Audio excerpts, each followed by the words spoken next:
Hi, Rashmi. I'd like to welcome you as one of the first set of guests for IHC. Would like to also thank you for sharing your incredible story with us. Oh. And to begin with, I'd like to know that if you were in a witness mode for your life, I'd love to find out what prompted your decision to come to USA. If you really think about a hindsight that they say is 2020, I wish we know about that for future also. So, but my journey, if I take you back in time, lost my husband very early in my life. I had my two children, and crossroads very early, 27 years, didn't know what else to do. I was teaching literature and I was associated with the journalism. And as I look back at my life, I think most of my answers of making decisions to go anywhere or to move next phase of my life came from literature, ironically. So being an avid reader, published author, published poet, one of those weak moments when I was just not being able to fathom at a young age how to deal with my children, looking the social stigmas, as you know, in India. It doesn't matter how much accomplished and how much wealth, everything you have, there's always this stigma your children are growing with that the father is missing at a very early age in their lives. So one fine day, my PhD guide supervisor, who happened to be from Seattle University, University of Washington, Seattle actually, she suggested that if I ever thought about starting new phase of my life, and I was really tempted to do that because, you know, literature, having read all these authors and poets who happened to be from USA, because I was pursuing USA literature, doing my PhD in USA, US Lit. So I decided one fine day to just pack my bags and come here. And to everybody's shock, you know, I think that was one of the best decisions I made, and came here early and finished my PhD. Both the children eventually turned out to be very, very good. But yeah, that was what prompted was the, I guess I'd say, social stigma to just come here and start fresh. Coming to a new country with two young children, what do you think was culturally more challenging for you to acclimate yourself with? So as I'm talking to you, you know, I'm thinking about Robert Frost. You know, two roads diverged, and I chose the less trodden path. In this country, the cultural assimilation happened very fast. Once you are progressive enough to think like the cultural, the community, and the country we are living in, it became rather easy. What about the Indian value system that you brought with you? What from there would you say were the attributes that helped you live a fulfilled life to achieve success? We didn't know at that time, but I think, and I share that with my children all the time and with other students or other people also, I think that persistence and perseverance and not giving up, just being constantly focused, is what I think has helped me from my previous education to succeed in future. And that value system, I tell children all the time, like, there are times when they say, oh my, I can't handle it. And then you end up saying, well, continue, you know, most of the time, 19 times it's failure, and 20th time it's just waiting to happen, you know, so just stay focused and it'll happen. And it happens. Excellent. Could you tell us a little more about your children? Sure.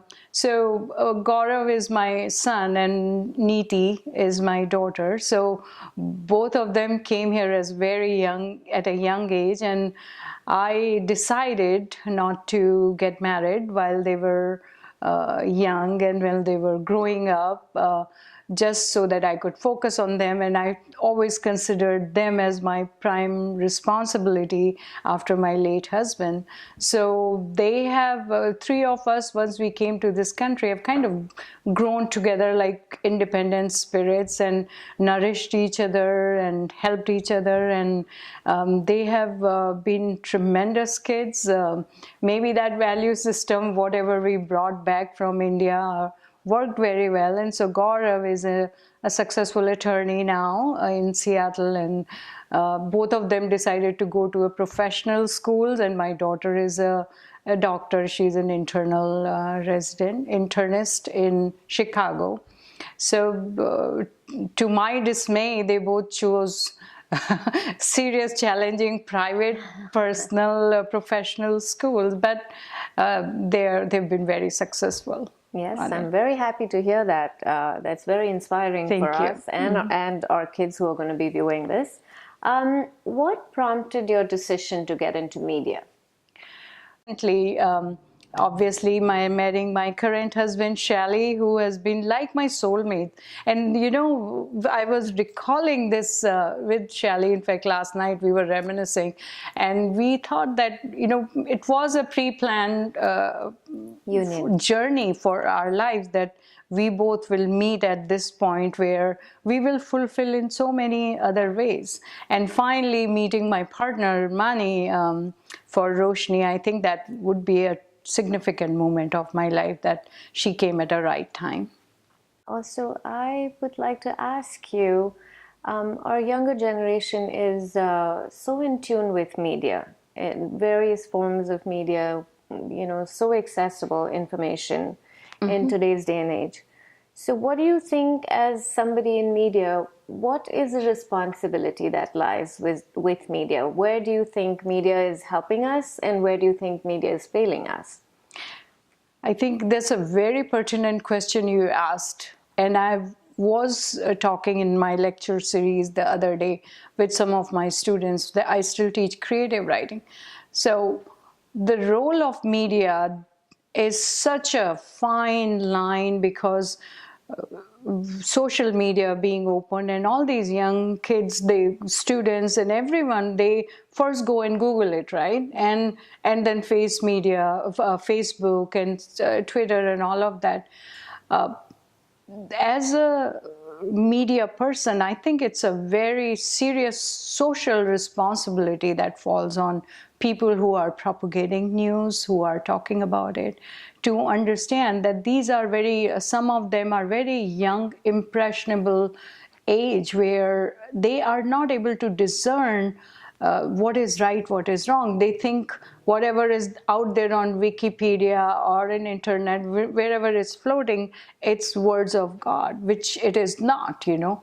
And that's where I think you've seen of late, this has been distorted to a lot of extent. So that part, I think, it becomes media's responsibility to make sure what we are putting out there is in fact truth, and not just an opinion. Yes, exactly.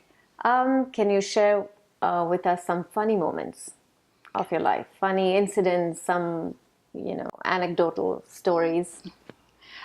Plenty of those, but of late, recently, what I never imagined this is going to happen. Like, once my daughter became the resident and she accepted the offer, and technically at that time, both my kids were financially independent. So for my kids to make me sit down in the formal room and talk about, Mom, it's about time that, you know, you should look for a person for yourself. And they even offered to help me out in that. I thought it was just the other, you know, the whole thing was going the other way around. So I thought that was one of the funnier moments of my life. Like, I was starting to blush when they started talking about it. That's great. Thank you so much. Thank you, Priya. Thank you so much for having me here. It's an honor. Thank you. Yeah.